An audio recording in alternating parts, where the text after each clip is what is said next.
Welcome. I'm Laurel Moulton, Extension Educator for the WSU Regional Small Farms Program. Tonight, our Dirt Talk presentation is on the topic of curing and storing sweet potatoes. For those of you that have not attended a Dirt Talk event previously, these events are put on by the WSU Regional Small Farms Program, featuring both Extension educators and local farmers. Tonight, our Extension educator is Jordan White, a master's student in the Vegetable Horticulture program at the WSU Northwestern Washington Research and Extension Center in Mount Vernon.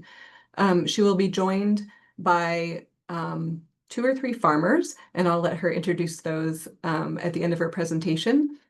In addition, there will be a few other WSU folks here that may join the conversation later on.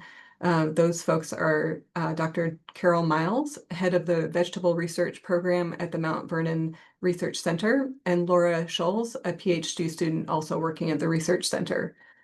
This presentation and several others over the past 3 years have been brought to you by our Sweet Potato Research Project, which is a partnership between the Research Center, the WSU Regional Small Farms Program, and farmers and gardeners like you. The project is generously funded by Western SARE Research and Education grants. The project includes trials held at the Research Center and on farm and in gardens throughout the state. You can access other recorded sweet potato webinars and short instructional videos in the WSU Regional Small Farms online learning library and other printed material on the sweet potato page of the WSU Mount Vernon Northwestern Washington Research and Extension Center.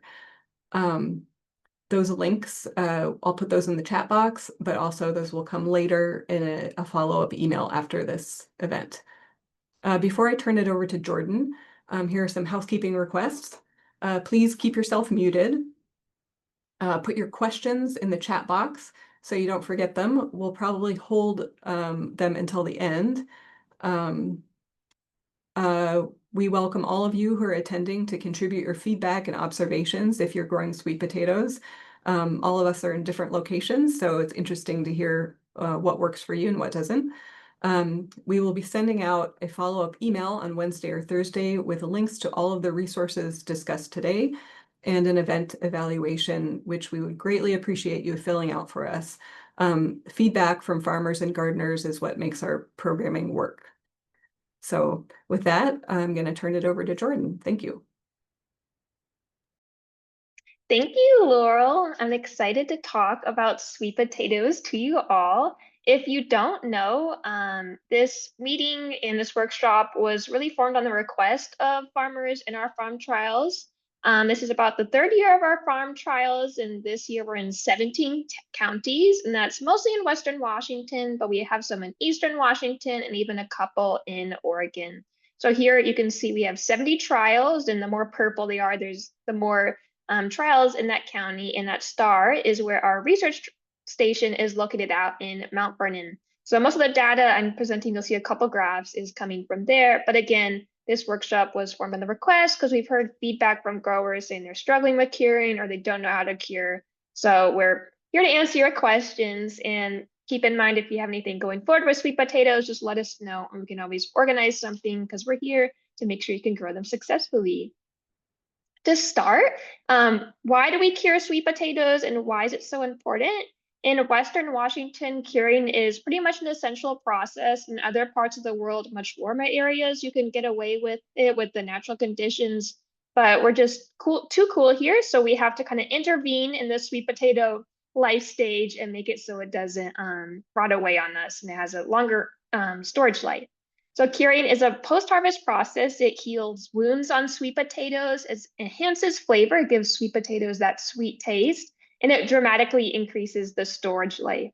Here is a graph of curing versus no curing sweet potato roots remaining after 3 months. The green bar you can see is curing. It's almost about 100% roots remaining, and then no curing is almost all the way to 0%.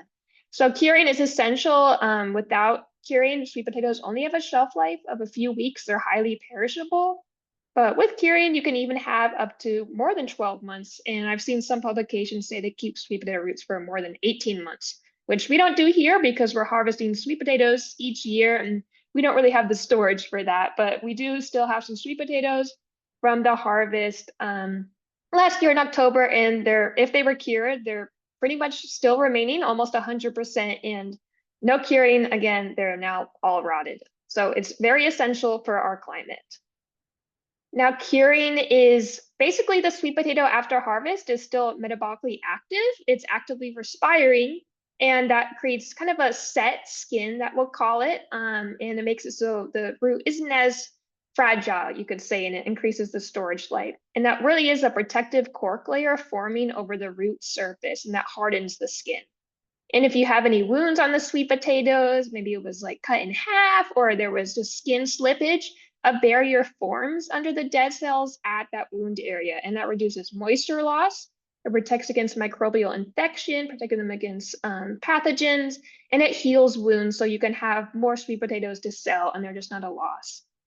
And of course, during that respiring process, starch is being converted into sugar, and that is the sweetness that comes in sweet potatoes. We like to say that curing starts at harvest. When you harvest, that are certain conditions that can affect how long your sweet potatoes are stored and how well curing affects them. Make sure to harvest before temperatures dip below 50 degrees Fahrenheit, or you can risk chilling injury. And chilling injury increases pathogen susceptibility. It can lead to off flavor in the roots, and it can lead to sporadic spots of hardness in the flesh. And that's not very great when you're eating them.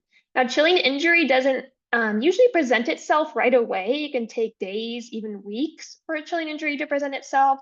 And so you might harvest in cold soil and think they're fine. And then all of a sudden, a couple weeks later, even after curing, you notice you have poor quality. And that can come from harvesting when the soil is too cold and too wet. Avoid damaging the roots as much as possible when you harvest. Here you can see we're hand harvesting with shovels. And that also, of course, leads to some damage that occurs even as much as you try to avoid it. But those, even if you cut them in half with your shovel and you hear that crack underneath your shovel, that's not a total loss. We'll talk about later that those wounds can heal over and you can still sell those and eat those. After harvest, we like to say avoid washing if you can. It just leads to better curing practices. Brush off the skin. But again, in Western Washington, rain can be unpredictable, and we've harvested in wet soil before, and especially with our clay soil where we need to wash the roots. So if you do wash the roots, leave them to dry in a shady place. Don't dry them in direct sun, and that can result in damage from sun scald. And cure as soon as possible after harvest. The same day would be ideal, but within the next few days, as again, they're highly perishable after harvest, and you want to get that skin set as soon as possible. Curing requires high temperatures and high humidity. The ideal range is between 80 to 90 degrees Fahrenheit and 80 to 90% relative humidity. And if you have those conditions, curing only takes about a week or 3 to 5 days. But even here at our research center, sometimes we struggle at reaching those temperatures. So if you can only reach just a bit lower than that, you can actually cure for a longer period amount of time.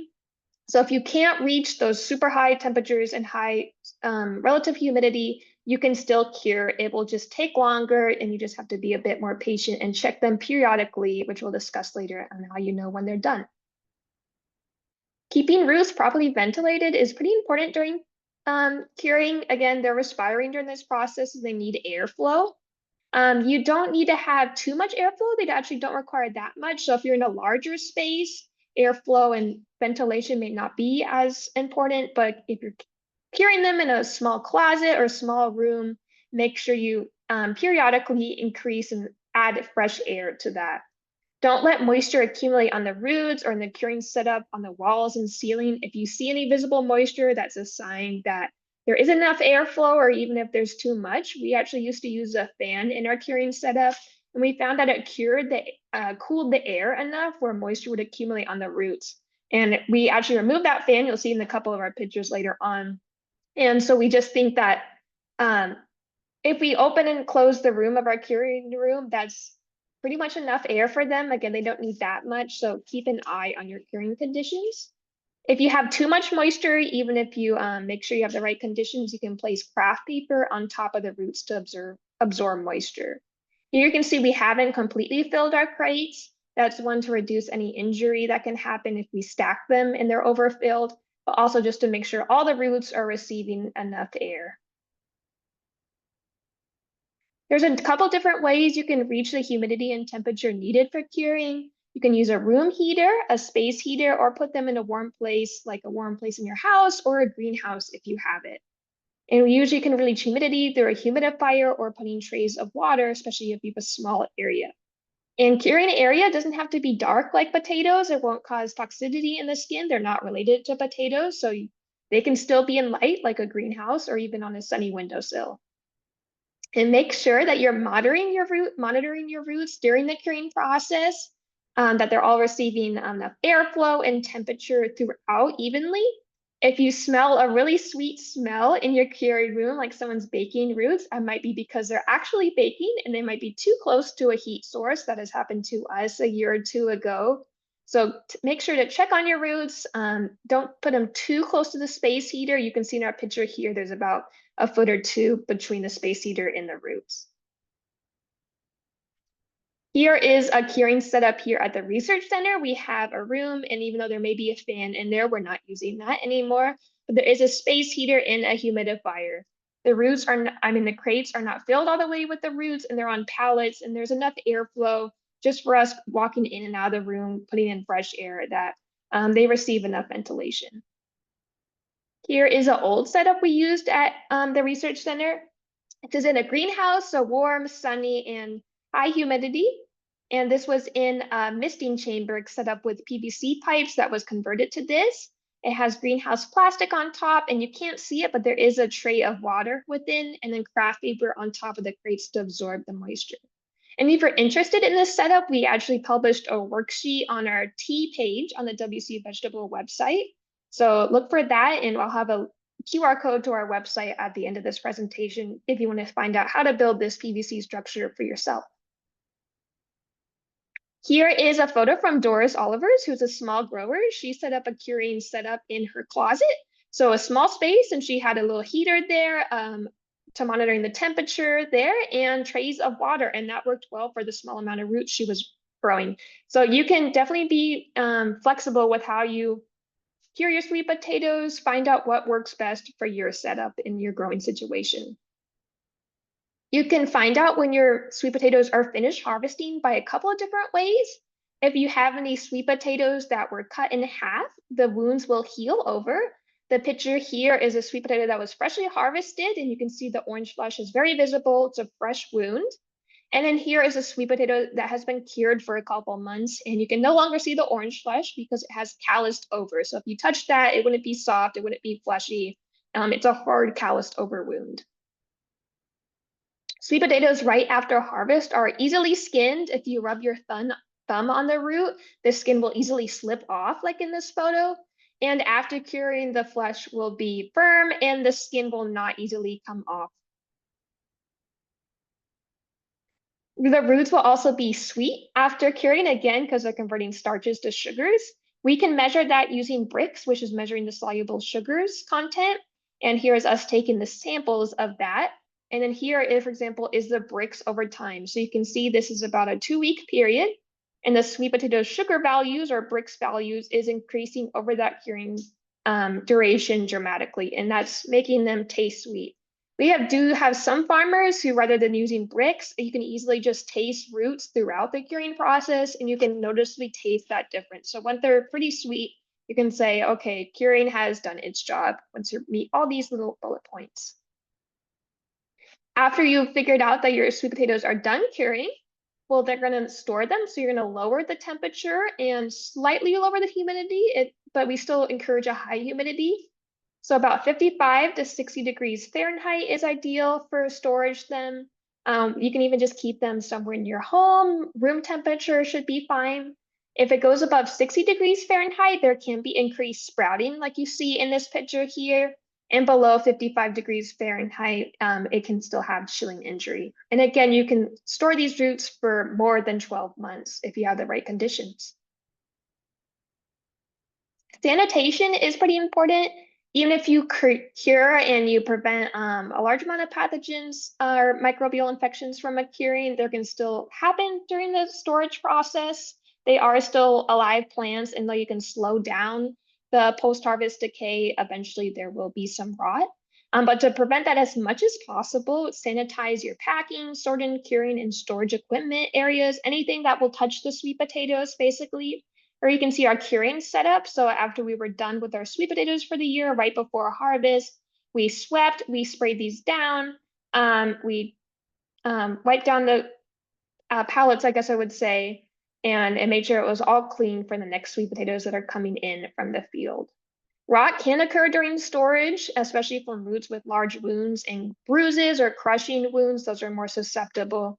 And again, the moist and cold soil at harvest makes roots vulnerable to infection.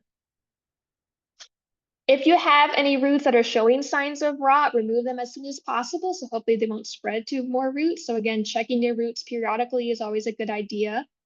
Here you can see there's some rotting occurring on the tips of the edges of the sweet potatoes where they're softening, and that's a sign that they're nearing the end of their lifespan, you could say. And on the left, there is visible fungal growth. So those are time to go. Here are the couple different root grades. So US number 1 is the ideal root grade for sweet potatoes, and then US number 2 and fingerling are smaller than that. You can see that this is in July. There isn't much difference when it comes to the root grade. The smaller roots seem to be slightly more susceptible to rotting, but there isn't a significant difference. And so even depending on the size, they will still be good for more than 12 months.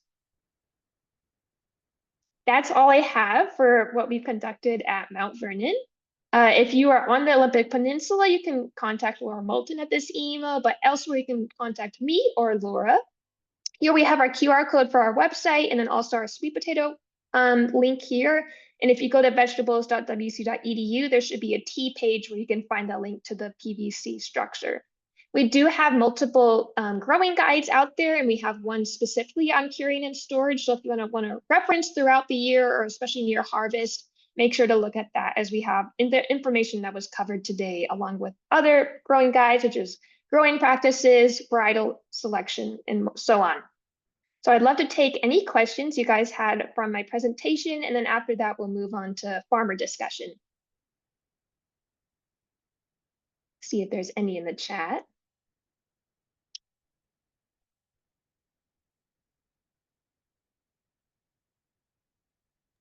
Okay. We just use, oh, sorry, go on, Laurel. Let's see. The first question is, do you use humidifiers that have been calibrated or just inexpensive humidifiers? That's a great question. We actually just use regular humidifiers. Of course, make sure that they're effectively working, but it's not a significant investment. Just if it increases the humidity, it works. We don't calibrate them.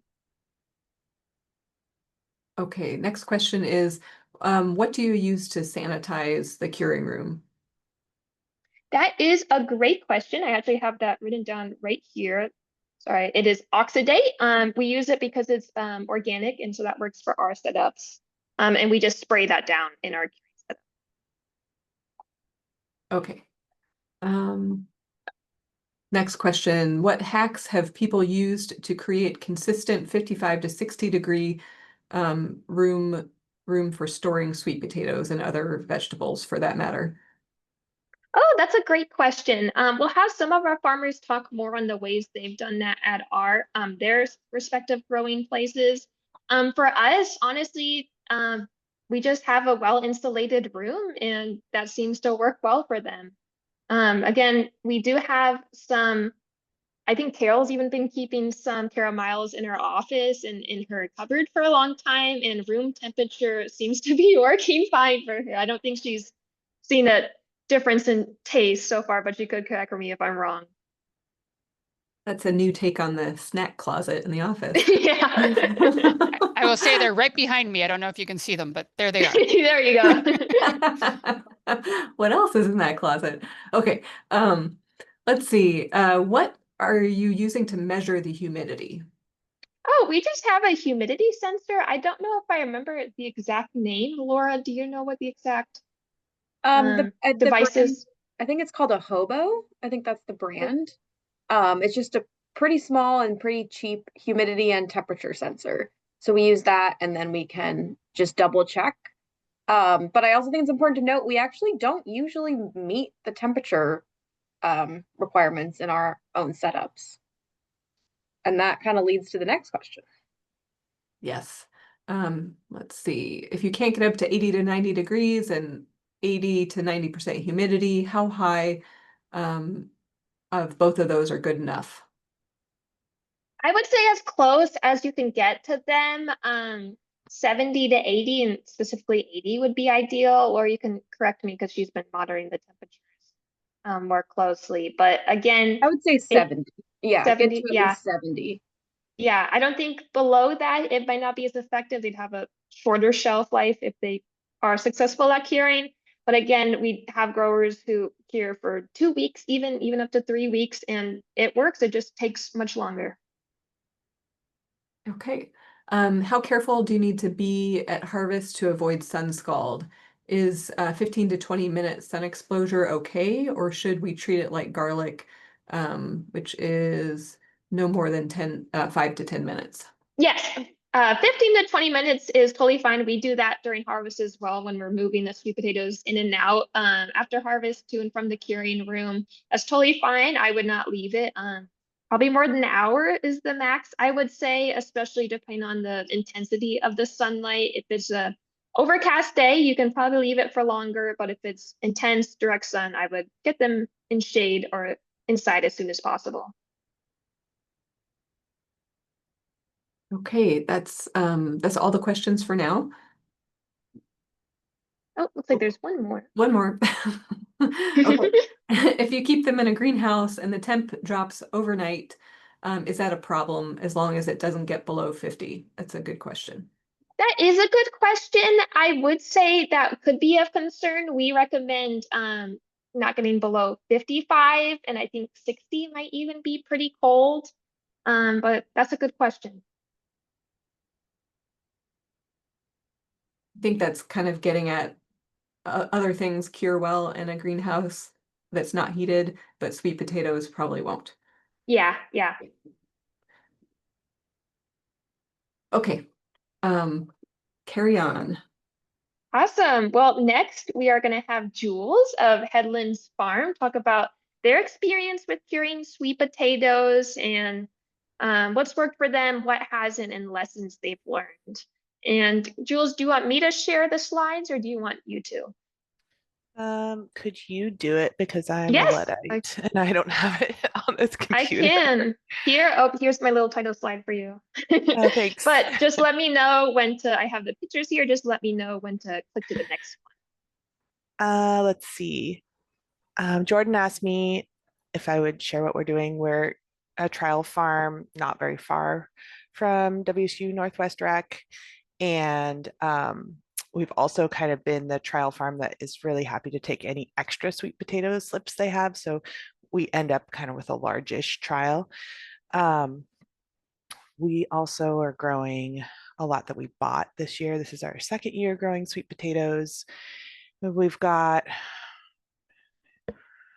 the way I structured the trial for myself this year, in addition to kind of the WSU trial, was 3 plantings of Covington, which was the variety we really liked last year.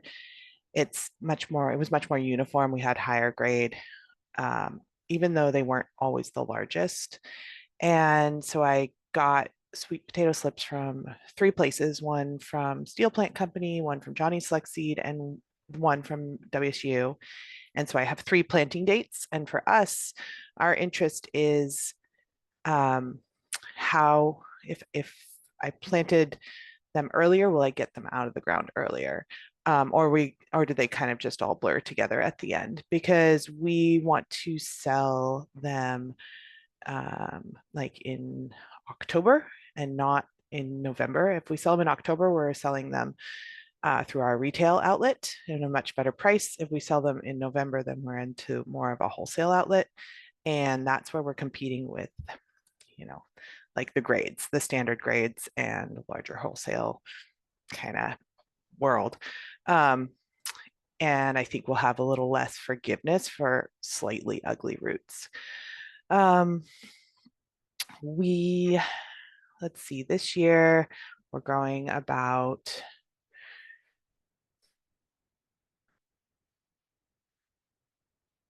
maybe like 1,000 to 1,500 row feet, bed feet. And we grow on the bedded black plastic. We have heavy clay. So we really struggle with lifting the roots and cleaning the roots. And so let's see, go ahead and switch this slide. I can't remember what's next. Oh yeah, so this was last year. I don't have that. We much a little bit weedier this year, so I don't have good pictures.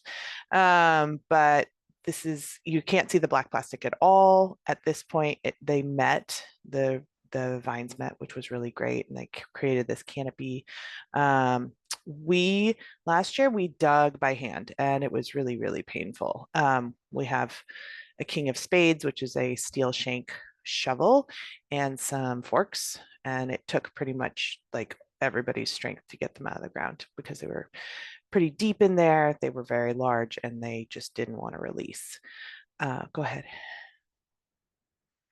We last year cured in this greenhouse. So this is in the spring. We have like 4 or 5 of these types of greenhouses where we are doing seedling production. And then I take out the long tables. Go ahead and switch the slide. And we store winter squash in here in the fall. Mostly we're actually using it for curing winter squash, and then we store some types that don't mind the sun, like the light, but like all of our acorn and stuff needs to be stored in the dark. It comes through here. It's hot enough lately in September, October, that we're able to get just this blast of heat, sweeten up our winter squash and move them out. And so I'm dedicating one greenhouse, at least, during the curing process, for sweet potatoes, because we want the humidity high rather than low. And so what I did last year, and I'll do even better this year, is we'll just harvest in the field into black lugs by hand. We'll put those on a pallet. We'll come pick them up with forklift. We'll tuck them in here, kind of where these big macro bins are. And then I was thinking, we're pretty simple. I wasn't going to use a humidifier. We let the natural heat happen in this greenhouse. It was getting up above 80 consistently during the day. And then I think I kept the heat up at like 55 for the night, and it didn't turn on that often. And I turned the fans completely off, so it was just like baking in here. And then last year I probably didn't have enough humidity, so this year I'm going to just periodically turn on the hose and wet down the concrete, kind of just in the pathway. And I think that will probably give hopefully enough. Maybe I'll put out some trays or some buckets. I'll probably stick a empty black lug on the top of the stack as light control. But I wasn't planning to cover or make a cloche or anything like that. We're not trying to store, like we're not trying to cure for a really long longevity. So I want to have those sweet potatoes all sold by Christmas. And so I'm not really concerned about the super long storage and the quality that I might need to like the requirements I might need to reach to get to that like really long storage. So I may be like semi-curing, but the ones we kept for ourselves, they kept through till probably March. So that was pretty good. Let's see what else. I tried some bricks testing last year, and I was too slow. Like that was too slow. I'm just gonna cook them because I would take like a piece and I'd stick it in the freezer, and then I'd bring it out and I'd juice it. And by the time I had done that, I'd probably already just cooked a sweet potato or just eaten one raw. So that's the way we're going to test them. And I'm still trying to figure out where I'm going to store them after. We don't really have a moderate temperature, like kind of storage room that's rodent sealed. These ones are rodent sealed. And so I might stick them in an old like door cooler and just keep them in there and pray and hope that it doesn't get too cold. Because I really don't want to store them in my house. It's just too many lugs. But last year I did store them in the greenhouse and it continued to be hot after the curing process was over, and some of them did desiccate. So that that was one thing where you just really have to drop the temp as fast as you can. At least for me, like it didn't work well to kind of continue that curing process after they were cured and continue to be at high heats. What else? You could switch the slide. I don't remember what I put. Oh, this was the Orleans. We also liked this one for yield last year. Go ahead. You know, we did a lot of taste tests in our kitchen, and these were the ones that WSU gave us to trial. And go ahead. This is kind of a little bit out of curing, but I think it's a challenge that a lot of growers, as you ramp up, you may be struggling with, or if you have heavier soil. So we bought this piece of equipment. It's a mulch lifter. So it's for lifting that black plastic mulch, kind of you float it up to the top and then you can either spool it up or hand lift it, and it just kind of pops it. We bought it because we're using it also as a vegetable lifter. So we lifted our garlic and I plan to lift the sweet potatoes. If we used a potato harvester, I don't think there'd be any skin on our sweet potatoes because the heavy clay is just so bound and so cloddy. There's no flow. And so it would just beat the heck out of it. We'd probably have half rocks, clay rocks, and half sweet potatoes that were pretty much mush by the time we ran it through like any kind of small scale potato harvester. So I'm really hoping this works. One thing that I am kind of wondering about is how, one of the things you need to have is a little bit of soil moisture. And I really played with that when we used this to dig our garlic this summer, because the garlic wanted to be drier in the soil moisture than this machine wanted. And so we'll see with the sweet potatoes, I probably will water a week before harvest, which may be too late. Like it might be too much moisture in the soil for the quality of the roots, but otherwise I won't really be able to use this machine without either breaking the shear pins or really beating up the sweet potatoes. The little finger things off the back, they come off. Those are kind of for the lifting plastic. And so it's really just a cutting bar that goes under but doesn't go under all the way. And you can slide it out if you're starting to cut sweet potatoes, like you're not able to get deep enough. You can slide it in if you're not popping them up. And I do have a video of us doing it with garlic, and I hope it plays. It's in the next slide. I don't know if it will, but fingers crossed. But you can see how it's down underneath.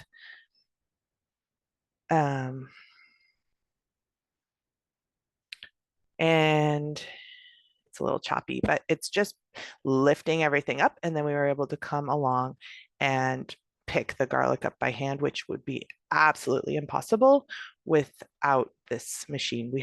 Last year we had to dig it all by hand, and it took like probably a week and a half of mornings. And this year it took 4 hours with 3 people to harvest our whole garlic crop. And so that was really worth it. Is there anything else, Jordan or Laura, that we're doing that you think I should share that I'm forgetting?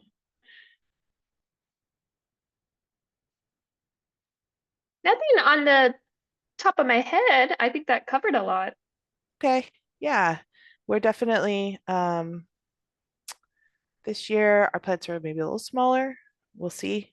And we're also growing some of those purple ones that you gave us, so that's really fun. I'm excited about those.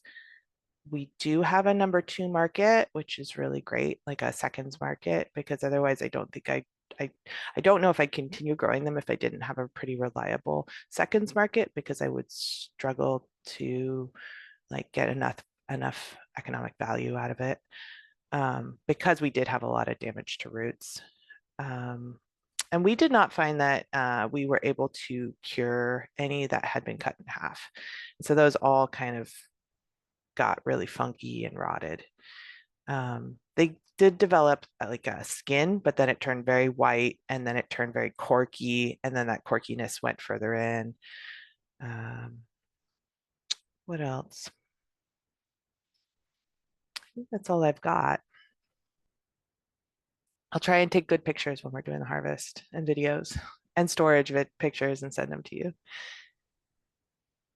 Oh, one last thing that I did find really helpful is when you're cleaning them, if you don't wash them and you want to brush them off, I found that if I put on like chamois gloves, you can get them at Farmers Equipment. They're like a thick cotton felt glove, and you can just grab the sweet potato and go shoop shoop shoop, and then keep moving on instead of trying to deal something with like a rag and a sweet potato or a brush. It was much faster and less damage. And so I use those. I also use socks, like old socks on my hands and all kinds of different, I tried all different things because we had crates and crates and crates and crates to clean last year by hand. And I didn't want to wash them because when I did, I found that they developed water spotting really badly, and they just weren't pretty. Okay, that's it. That's all I got. Super. Okay, so there's a few more questions did come into the chat box, and then I think we can open it up. Well, people should just keep putting questions in the chat box, and at some point we can just have people unmute and ask questions.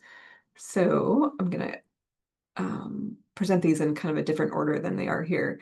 How do you know when sweet potatoes are ready to harvest?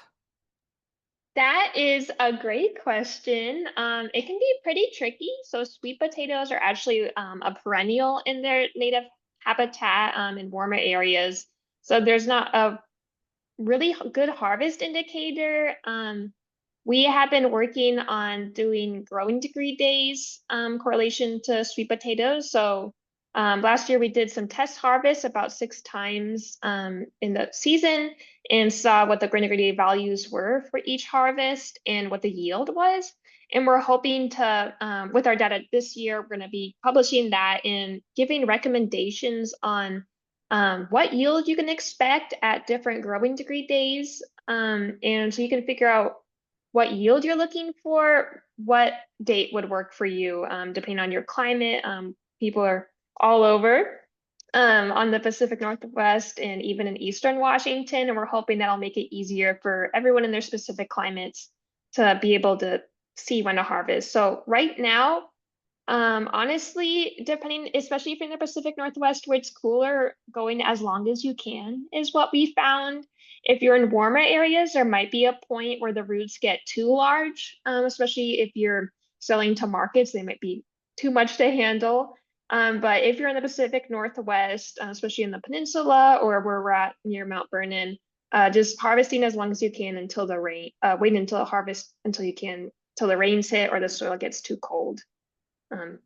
Yeah, they're a heat-loving crop, so we're just trying to give them as much heat as we can.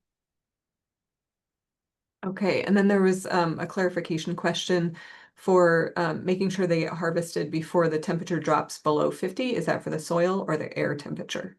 That's soil temperature. Okay, soil temperature. Okay, and then the final question so far, please keep adding questions, is anything different done for purple sweet potatoes or Chinese sweet potatoes? That's a great question. So we actually have a purple sweet potato trial. We did a small one last year and we're doing a larger one this year. And we just treat them like they're just a different flesh type color sweet potatoes. We don't treat them any differently. But we will be doing another taste test in the spring. So look out for that where we'll be trying more purple sweet potatoes, but no, nothing's different done for curing or harvesting.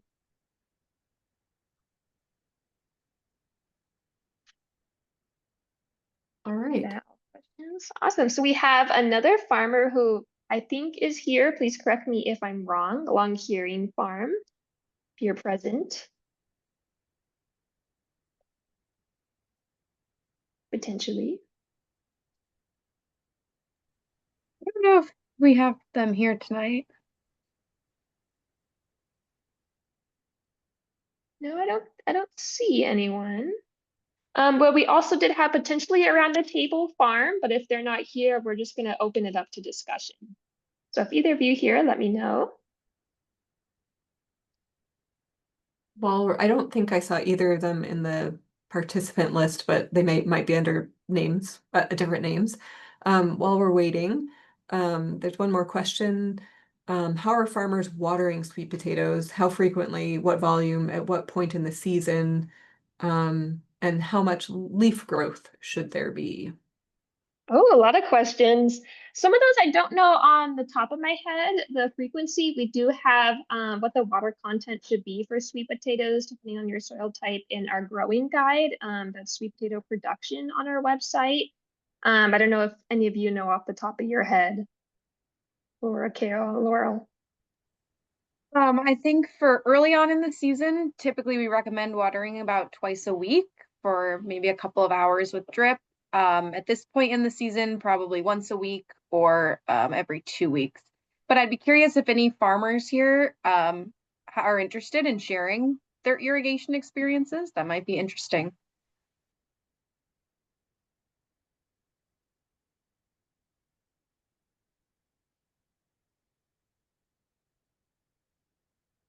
Well, in the meantime, let me know if anyone wants to chime in. But I'll ask you the question at this point in the season, how much leaf growth should there be? And that kind of turns into Jules' question. If I have smaller vines this year, will it mean fewer or smaller potatoes?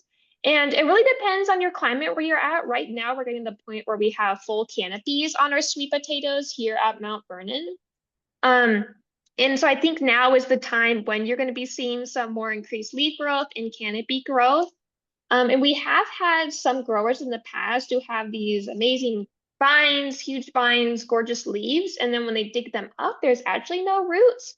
And we think that's just too much nitrogen, where their plants are focusing too much on leaf production and not enough on root production. So I wouldn't be overly concerned if you have smaller leaves this year. It might mean fewer or smaller potatoes. But that's a good question. You'll have to let us know how it goes at harvest.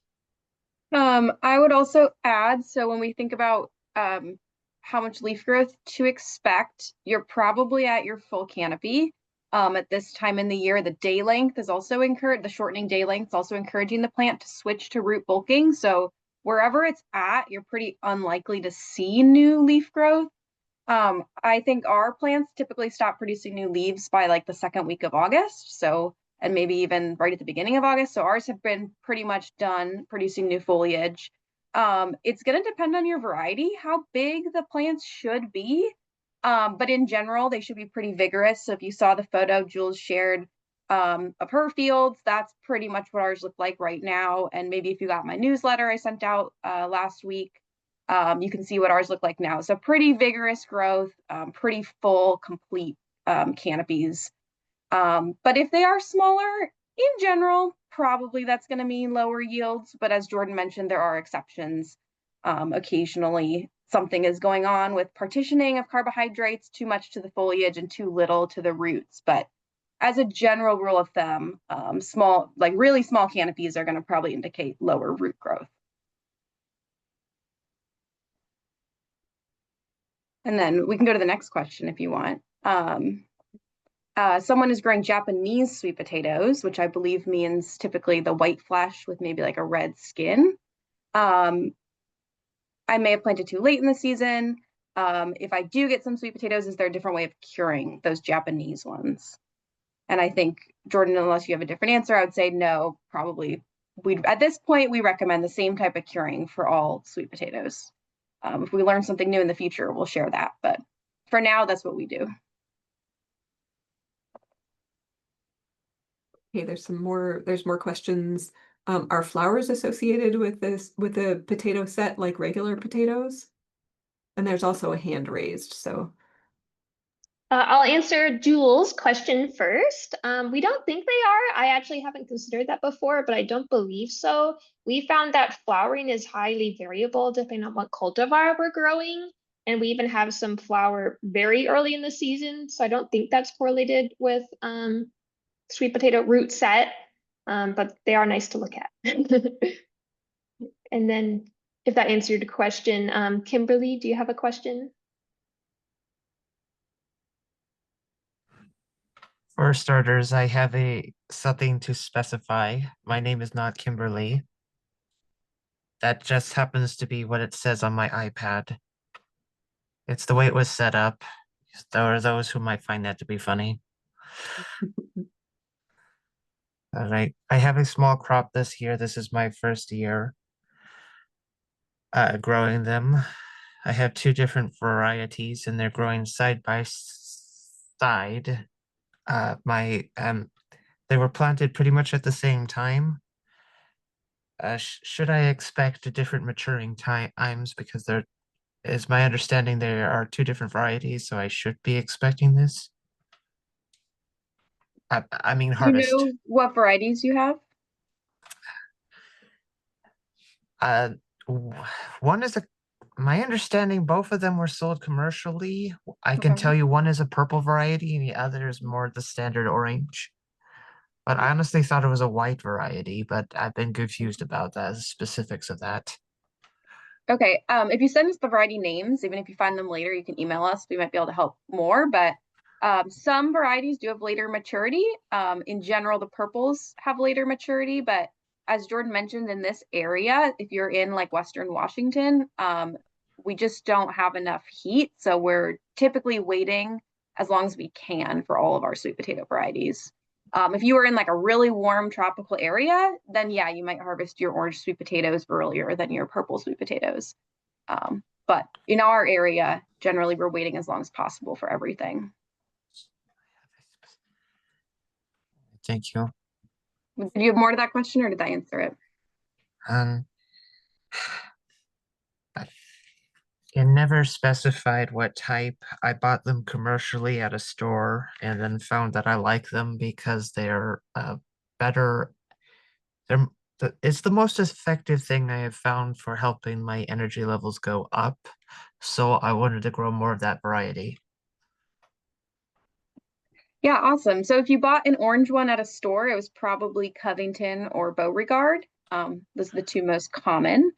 And then a purple one at a store. I don't know off the top of my head what would be the most common purple flesh at the grocery store, but we could look into that if you're curious.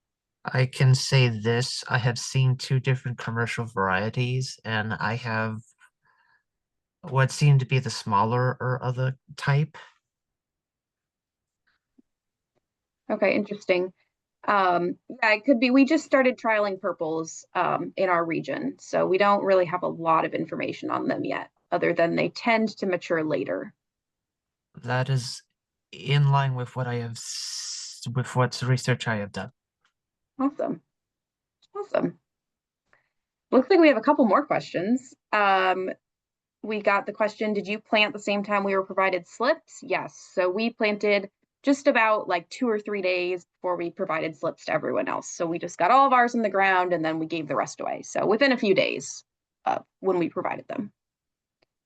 And then we also have someone who got yellow leaves after this heat wave when switching to every 2 weeks irrigation. So should they go back to weekly irrigation? That's interesting. I'm curious if other people have thought sometimes yellow leaves can be over irrigating, but if you just switch to less frequent irrigation, potentially, yeah, you might want to go back to weekly, especially because it's been so hot. I don't know if anyone else has thoughts. I would say send us some pictures because it would be really interesting to, see any patterns of what's going on. And then also I would say if you're switching irrigation, and Laura and Jordan, you can correct me, at this time of year, if you go from not much water to a lot of water, your sweet potatoes can split. So just be careful about going back to too much water. We got another question. Approximate date we put the slips in the ground.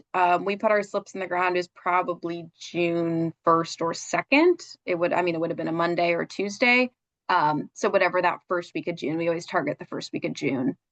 Ground temperature, we could look and get back to you, but typically we recommend it's at least 65 Fahrenheit under the mulch when we plant. I don't know, Jordan, if you know what exactly our temperature was at planting this year.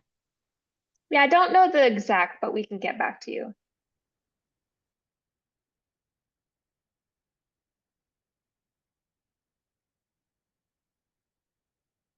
I looked at the calendar and the Monday and Tuesday are the 2nd and 3rd of June. Yep, so it probably was maybe 2nd, 3rd, 4th, right at the beginning.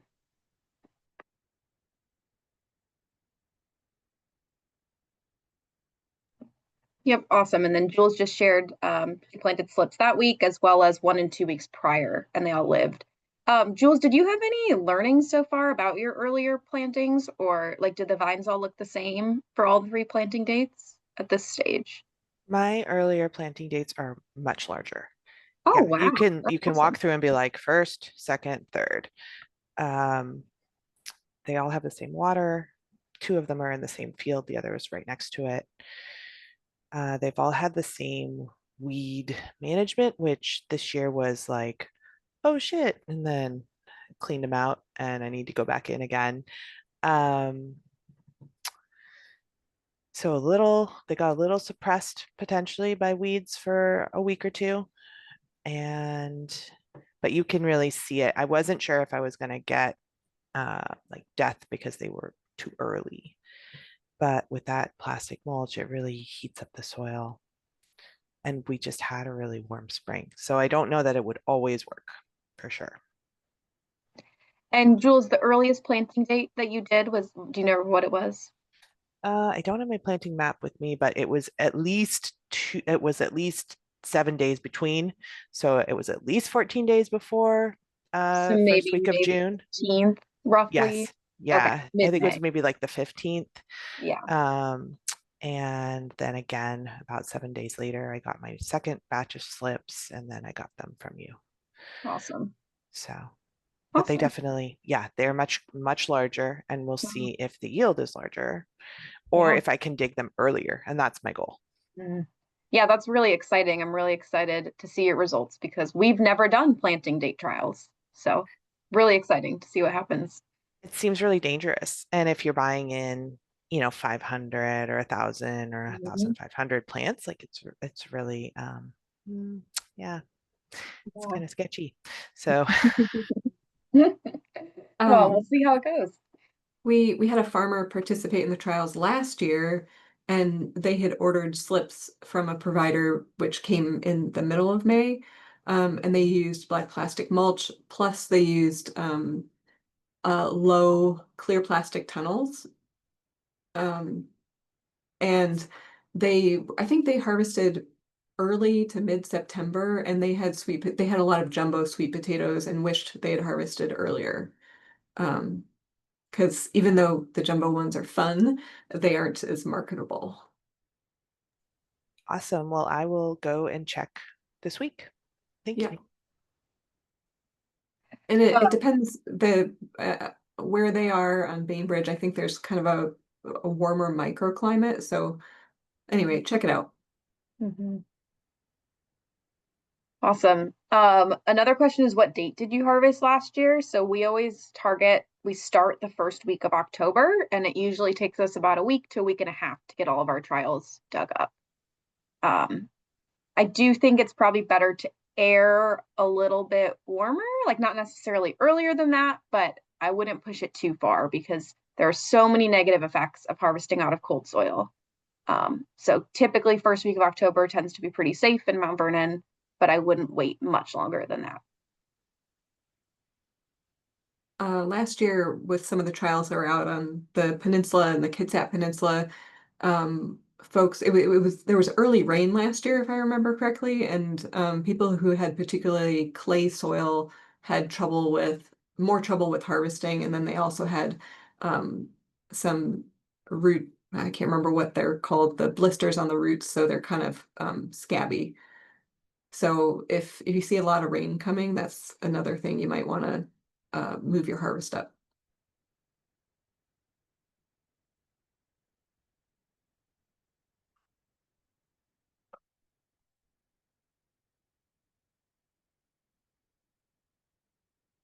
Let's see. So, any other questions or for either Jules or for any of the presenters today? Or any comments that other, gardeners or farmers who are attending would like to share about their experiences?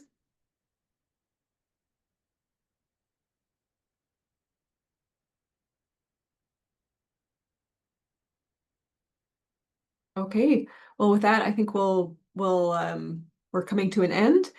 Please check your email and look for an email either tomorrow or Thursday. There'll be a survey in there. We really would appreciate you guys filling out the survey evaluation because it helps us improve our educational outreach and also it helps inform our trials and future research. So take a look, and then we'll also be sending you links to all the resources that were mentioned today.